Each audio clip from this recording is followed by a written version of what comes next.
Hi, and welcome to Dip In and Out with Lucy, the podcast that opens up the discussion around domestic abuse. I'm very fortunate this evening for me, but I'm going to say lunchtime for you, Jennifer, Yes, yes. all the way on the other side of the pond. Um, I'm very lucky to be sitting down with Jennifer Parker.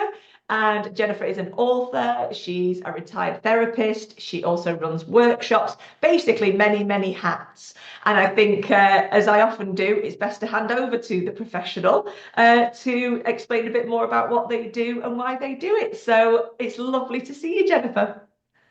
Well, thank you for having me. It's a real privilege and a pleasure. And, having looked at some of your podcasts, I really liked the one you did on post-separation abuse because that's really an important subject Oh, yeah. and one that Yes. oftentimes therapists don't understand. Yeah, that's very, very true. And I think, when we chatted a while ago, I could tell that you do have that understanding, and that is a rarity. Many, many um, systems and organizations, and like you say, therapists, they don't understand post-separation abuse, and they sort of have that idea that, well, once you leave an abusive relationship, that's it. You're free, you're Good, good to yeah. go. Yeah. And I think what you do is it's obvious that you understand it, and that is so important because it's a very, very difficult time in someone's life. Yeah. And it's something that continues to go on and on for a substantial period of time. Yeah, in my experience as a therapist, it seemed at the end of my career that it happened much more than it did when I first did therapy with Right. did this. I started, by the way, I did a practicum in a domestic abuse program here in the United States in Minnesota, actually. And that just opened my eyes, not only to what was happening with survivors, because I didn't think I knew anything about them. Ha ha. Actually, it helped me to identify the pattern that had happened in my family and also what was going on in my relationship, which I was in the process of a divorce of. Yeah. And so that really, when I went to become a therapist, I knew that I wanted to also specialize. I wanted to get some training in terms of how to work with domestic abuse. And so I was lucky enough to do that. I found that here in Madison, Wisconsin. And so I did that work for many years. And over time, I developed a curriculum of materials that I used both in individual therapy and also group therapy. And that showed me that I really liked not only working to empower in sessions people that putting it into there's something about writing about what it is you do that gets you to think it through more, right? Very true. You Yes. have clarity about it. And so I decided then to start a book because I wanted to reach more people. I saw how important it was for people to have a therapist that understood what was going on. Yeah. And so I ended up publishing Coercive Relationships, Find the Answers You Seek in 2021. And given my age and I decided, well, okay, I think I need to retire from being a therapist if I'm really going to give this my all in terms of marketing the book. But my other important, very important to me work was to do more workshops, present to therapists, because I heard so many times it's like, oh, I'm so glad that I found you. I wish I'd found you earlier because I had this or that experience that wasn't so great with another therapist. And so that's part of my mission, is to really educate more therapists, because it's not so much that therapists aren't good therapists, but it's that they don't know what they need to know about how to best empower people. And so that led to me really, and I'm really excited because my new website is coming out soon, which will permit me to actually sell these materials to other people in a way that is both affordable for them and also doable for me in terms of getting electronic copies. So I'm really excited about that. This is amazing. Most people would sort of go, retire, I'll slow down. Not Jennifer. No, no. And I Well, love I that. also do fun things like travel, which, by the Yeah. way, I'd like to come to the UK again. I've only been to London, and that was with a 4-year-old, so I did 4-year-old suitable things. There's a lot Right. I want to see there. You have to come back and you Anyway, have to come up to Manchester because, oh, that would be great. I'll big up Manchester because I'm from there. So I am from here, but it's a beautiful city, I have to say.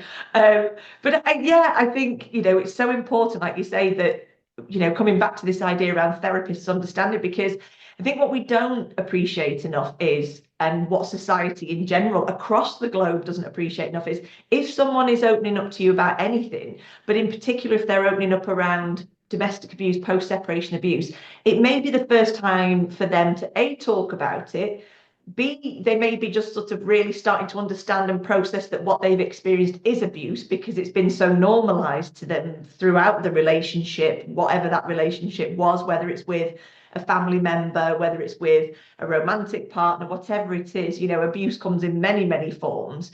And they have no self-worth or self-esteem. That's all been, completely and utterly destroyed in them. So it takes a lot for somebody to come forward. So we need to have that language and those responses, don't we, to be able to allow someone to think, actually, I feel safe to talk to you about this, because that shame and blame culture, I don't know what it's like in Oh, the US, but over here in the UK, we talk a lot these days about that shame and blame culture. Why didn't they leave? Why did they stay? Why were they with that person? We're always putting that onus on the yes. victim or survivor. Whereas actually the onus should be on the person that is causing the harm, whether that's physically, emotionally, mentally, financially, they are the ones at fault. And I think, I don't know what it's like for you, in, like I say, in terms of that, is there that kind of blame and shame culture around domestic abuse? Oh, it's definitely here. Okay. Definitely here. So Yeah. part of my workshops always includes looking at the cultural beliefs, the cultural, system of Mm. domination that actually is kind of built in, and the shaming and blaming that happens when people aren't, even sometimes people feel blamed because they lost their job when it had nothing to do with them. I Yeah. mean, you know. Yeah. Um, so yes, we definitely look at that. And that also, it's important for therapists, and of course, all therapists know that they need to be on top of their countertransference, if you know what that Yeah. is.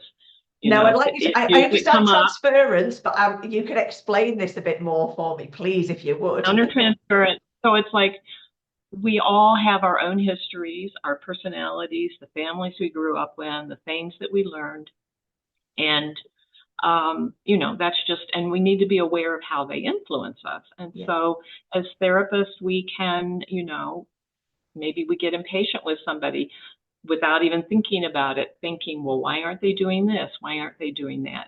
So it's important. I talk to therapists about the importance of really being aware of the specific kinds of things, Mm. kinds of transference that can come up, or countertransference, I mean, So that can interesting. come up with survivors. Mm. Because, for instance, let's say you experienced abuse. Yeah. So it could be that you might be more likely, it's like, well, I did this, so why don't you do that? When it might not fit for that person.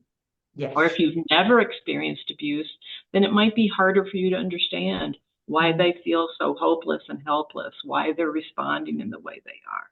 And so Yeah. it's really important to notice those things in ourselves. That Just is, as it's yeah. important to notice our intuitiveness, about what someone might need because from taking them from our feelings. So That's that's a very thing. Yeah, I Sorry. could not agree with you more. And that's something that when I do different sessions with organizations, one thing I talk regularly about is, how, say, two people who've been impacted by domestic abuse, how they react to those situations, how they react to what comes next, potentially if they've been able to leave that situation, how they react to these things is going to be very different. Even if there's similarities within the context of the abuse that they experience, they might be in a group setting where they're talking about it, but how they react emotionally or, physically or mentally, whatever it is, it's going to be different. And you're right, it is so important that we realize that no two people are the same, and timing is a big one, isn't it? Timing is Yes, everything. Timing is definitely. huge. Yeah, I've found that a lot over the years Uh, when you talk to people. and the context of of that they're living in. Do they have a job, or have they not worked for a long time? Yeah. Or what about the children? Are they bonded with the person, or are they wanting, not wanting to have anything to do with that person, just all kinds of factors, financial stability, etc. It is, it's so true. And I think, if anybody who is listening is a family member or a friend, I think it's very difficult sometimes because even as professionals, when we work in this arena, and I know myself when I've done group facilitation, somebody may come to sessions and then they may not come again. And it may be that it's just something that they're not ready for at that time. And again, coming back to timing, but then maybe in a year's time, it's something that they're ready to face and talk about. And now there's no problem with that because it has to be right for them. It's about giving them that control back over their lives because that's all been lost for so long. And it's so interesting. Exactly. Yeah, and I think it's so interesting because, as professionals, we can't take it personally if that person, and again with family and friends, don't take it personally if somebody doesn't want to talk about it. We have to be careful how we approach it. And I do think family and friends get lost along the way in the conversation, don't they? It's so important that they understand how to approach a situation. If you saw somebody that you loved and cared about, and you can see that what they're going through is so unhealthy, is so wrong. You can't just walk up to them and say, listen, I think you need to leave that person. All you're going to do then is cause bigger problems. They're going to, more than likely the victim may just, so actually I'm trauma bonded to this person. You're not going to come anywhere between us. Or the perpetrator says, no, no, no, you don't need them in your life anymore. They're troublemakers. And so it's really important, isn't it, in terms of family and friends, what advice would you give as to how to approach things? I like that question. So the advice I give to a therapist is start with where they are, be with them where they are, and really, carefully go through certainly safety concerns. And the same thing for a family member or a friend. Be with them where they are. Listening is the most important thing you can do. And, as a therapist, I had to also remind myself of that sometimes because, you do get that automatic pull. It's like, oh, I'm concerned about their welfare, kind of feel this pull to maybe fix it or tell them what they should do, but no, no, no. It's like listening is really important because you know what happens when you're heard? Oh, Because you get heard in their relationship. When you're heard, yeah. it helps you to think through and to really face your reality even more. And so the best thing that a family or friend could do is to say, what do you need from me? Yeah. Maybe it's, Oh, I what do love you that. need from me? Or would you be interested in, I'm aware of this organization over here. Would you like to know about it? Very permission giving, very giving them the power, because again, they don't have that in the relationship, giving them the power to say what they want. And I think there needs to be a movement that says, meet them where they are, be with them where they're that. I think in in all the conversations I've had, that's never been an answer if the conversations come up about family and friends. And I tell you what, that's absolutely perfect. Lots of people say listen, and it's so important. 100% we have to listen because you're giving them the voice back.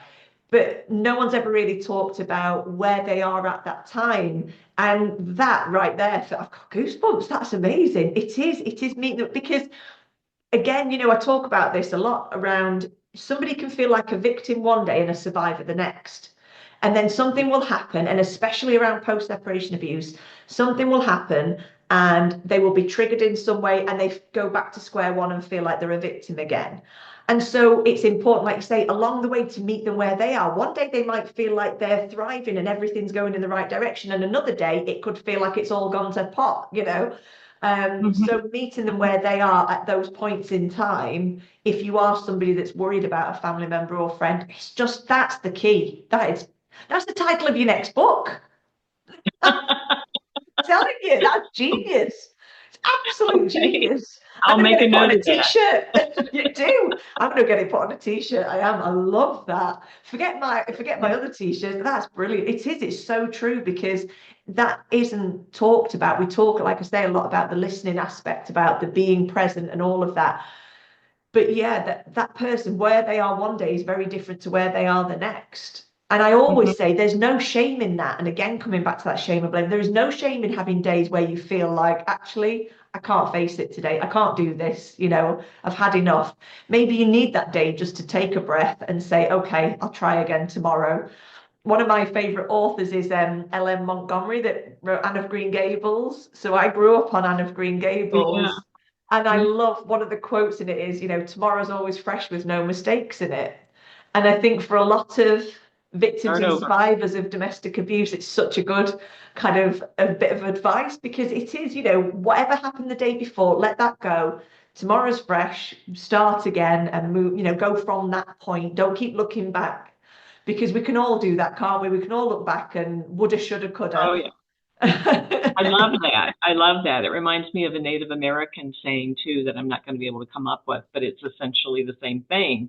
Yeah. Each day is a fresh day. Don't, have it be weighed down by whatever happened in the past. And don't be looking way far in the future. Yes, No, there is a place for planning. I'm not saying there of course. isn't, but Yeah. Yeah, you're right. It is. And I think that's where maybe people get confused and upset and worried when they're dealing with these situations because they're thinking, I have to plan, I've got children, I've got a plan for the future. But sometimes, like you say, it's okay to have a certain amount of planning in progress, but those plans can change very quickly when a perpetrator's still involved. And you that's may have right. to change, things on the head of a pin, and before you know it, it's your plan's completely different. So yeah, it is. I think it's very hard to live in that present moment, but if you can and if you are going through that situation, it actually is it's an advantage and it's a superpower to be able to live in the present because all the perpetrator wants to do is confuse the past, present, and future and keep you in this jumble. Whereas if you learn to separate out and say, and a big one for me as well is how if somebody is dealing with a perpetrator, say for example, either emails or text messages, it's how again reaction, how do you react to those comments? It's so important, isn't it? Because they're looking for that oxygen, they're looking for that fuel. Exactly. I just Yeah, did a blog actually on how to respond instead of react because it's so easy to react, it and is. therapists too. But yeah, that's very because it's like they can stay they can keep them within this climate of controlling constantly, even if they aren't living with them, because they're constantly upset and dealing with.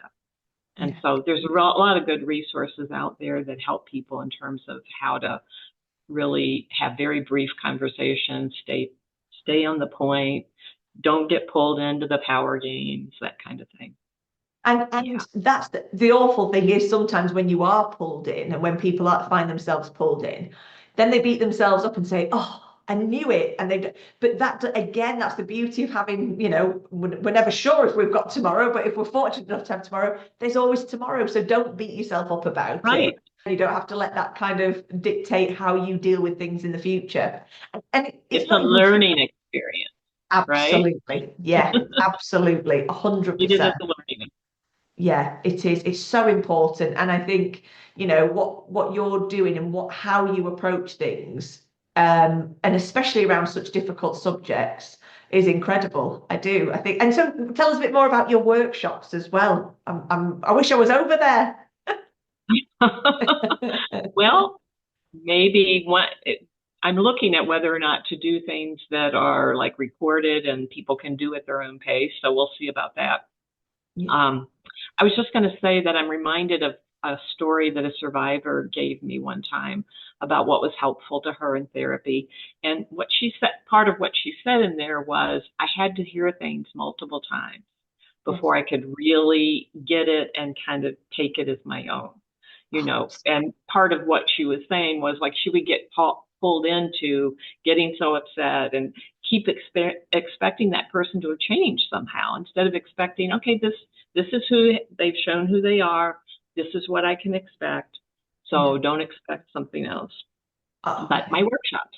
Another thing I was going to say that to therapists, if they're listening, is it's very important to know that self regulate is really important intervention, often early on, to kind of see that people being in the midst of coercive control, abuse, whatever you want to call it, is very dysregulating. yeah. And part of what they may see in terms of people going back and forth has to do with that. So offering them suggestions about that.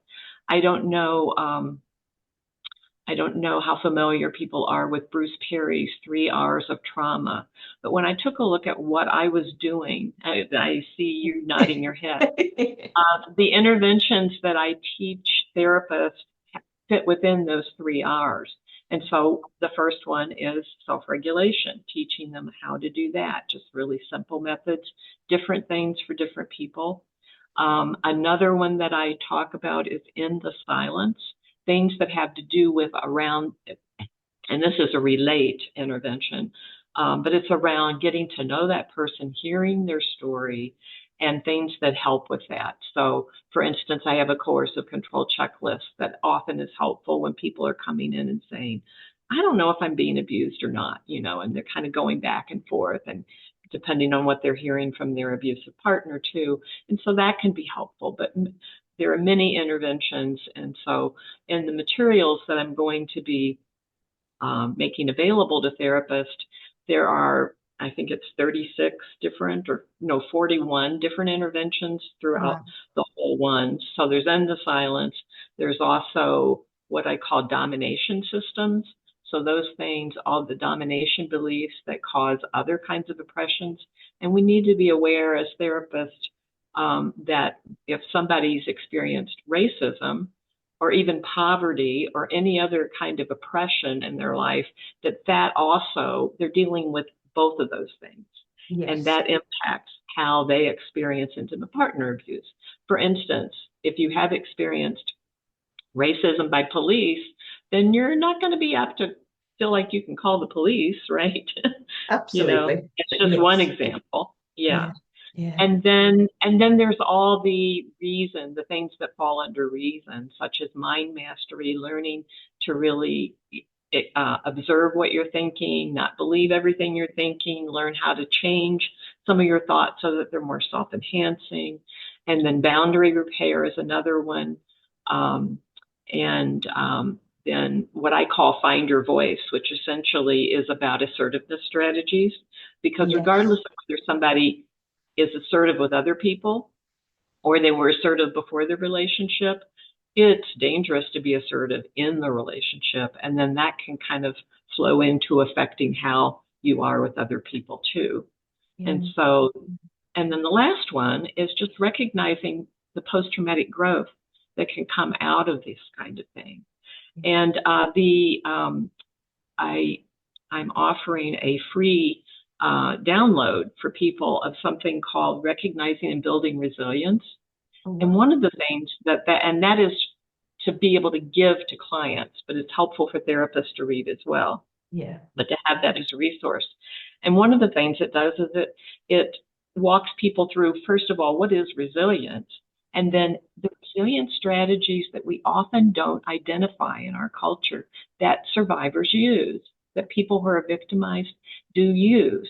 For instance, and I like to talk about this one, it is a strength anytime you're in an intimate relationship to be able to look at yourself and say, well, is there something I'm doing that's wrong here that's causing this? That's a strength. Yes. That's a resistant strategy. And according to the definition from the American Psychological Association of what resilience is, it's about the ways the individual, they're willing to look at how they're viewing the world. So that's the beginning. Then, of course, what happens is that is also an intimate relationship. If you experience that with somebody else, it wouldn't be as hard. As in an intimate partner relationship, it's much more personal. You are going to be asking yourself, and you have something invested in that person. Mm-hmm. And so eventually people work themselves toward the resilience strategy of really looking at, no, wait a minute. And therapists can be helpful in that. This isn't okay. This is not what an intimate relationship is supposed to look like. Yeah. But just identifying those, looking for information, finding books, looking for podcasts, those are all resilient strategies. And so helping people to recognize those in themselves. God. And then the handout also talks to, because it's for survivors, it talks to, these are the things that'll help you heal which really goes along with the interventions that I just talked about that therapists can use. Yeah, that's amazing. And I think I've already put that on my website, hopefully. I think that's already on Oh, there. great. Great. So we'll double check, but yes, because things like that, and it's amazing that you're doing things like that, free downloadables, because again, you're hitting all the nails on the head.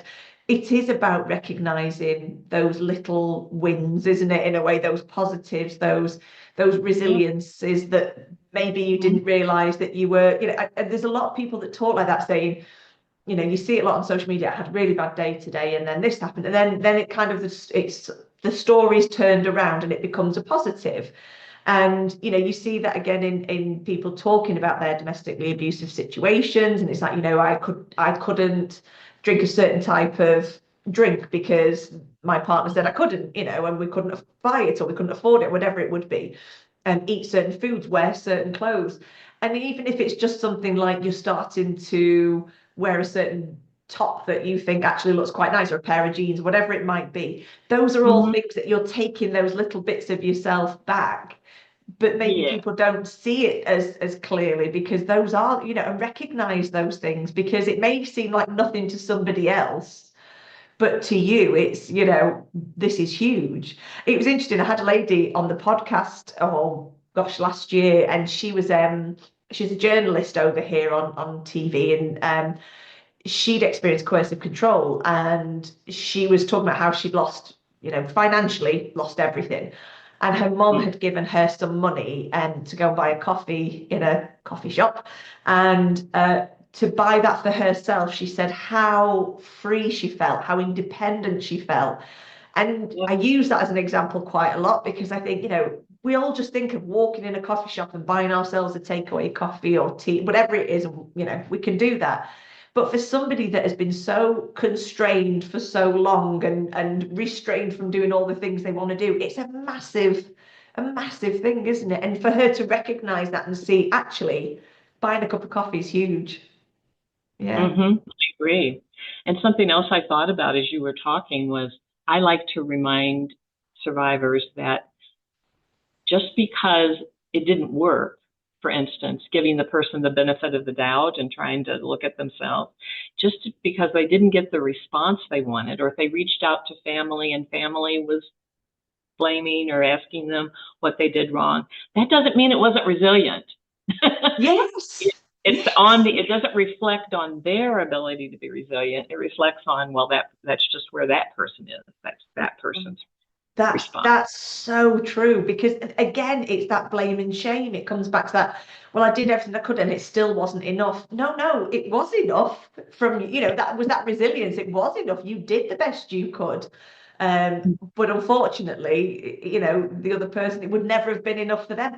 I think I put a quote on LinkedIn the other day about, to some people, at your best, you still won't be enough for the wrong person, but at your worst, you'll be enough for the right person. And it does, that translates I to like me, that. whether it's a work environment, whether it could be your boss, it could be a colleague, it could be a romantic relationship.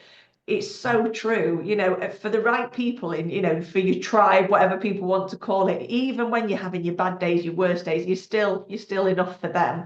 And I think that's really important, isn't it, for us to recognize that it's so, I don't think people appreciate how much it takes for somebody who has experienced abuse to build that self-confidence, to build up that self-esteem again, and self-worth. It's because for so long they've been, and again, when we talk about abuse, people think, oh, well, it's physical, so that's that.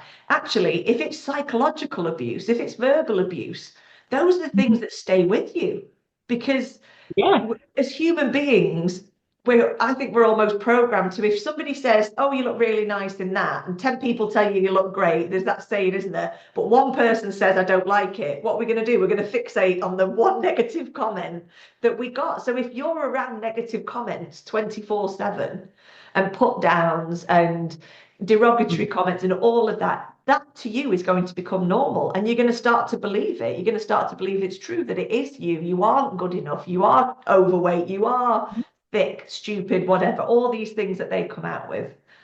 And it's actually backed up by research too, because some research I know that was done on children, what children experience.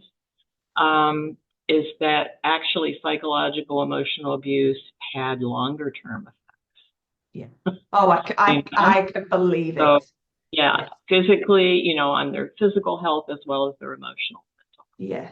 And again, we need to be highlighting this. It's that impact is, I call it a marathon, not a sprint. And like you say, regardless of whether it's the adult, the child, whoever is impacted, and usually if you have children, they're very much impacted by what they've seen, by what they've sort of grown up with and lived around. And it is something that goes on for a very long time. And I always say to people, it doesn't necessarily have to be a negative part of you, because you'll never go back to who you were prior to that situation. But alongside who you are now, how much have you learned?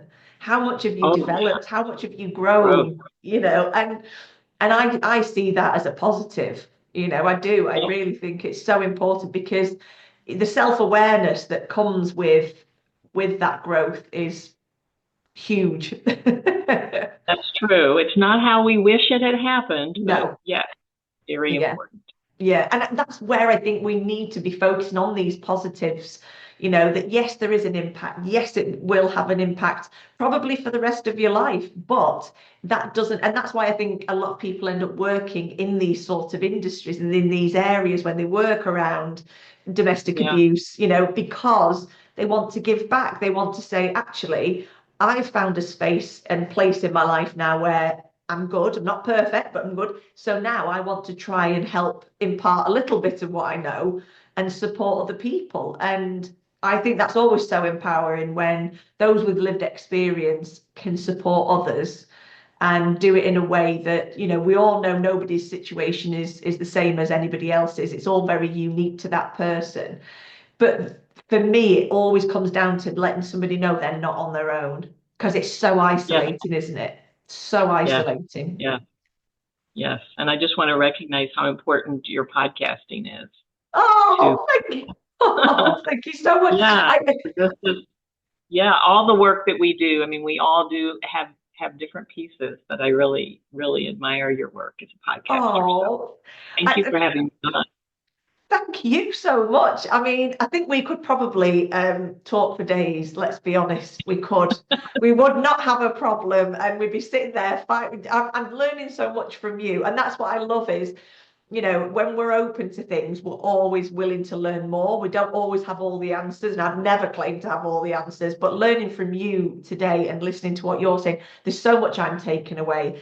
And really that understanding around meeting somebody where they are, that for me is just the icing on the cake. And I am so grateful to you, because it's going to help a lot of people, and that's what we're here to do. So, Jennifer, I can't thank you enough. Oh, thank you. Isn't it wonderful that across the pond, like you said, it's like you're just like you're next door. It's amazing. I wish I was next door. I'd rather be there than in Manchester. The weather's it's all right at the minute, but it's not quite as beautiful as I've never been to Minnesota. But I one day I've promised myself I will make it to America, and I will get out there and see some beautiful places. Come and see me then. Definitely. Oh, we'll never stop. Now. Yeah. Yeah, okay. And we'll never stop talking. Jennifer, thank you so much. Thank you. And I will see you very soon. I'm sure we can fit in another episode at some point, a catch up. Okay. Thank you. Thank you.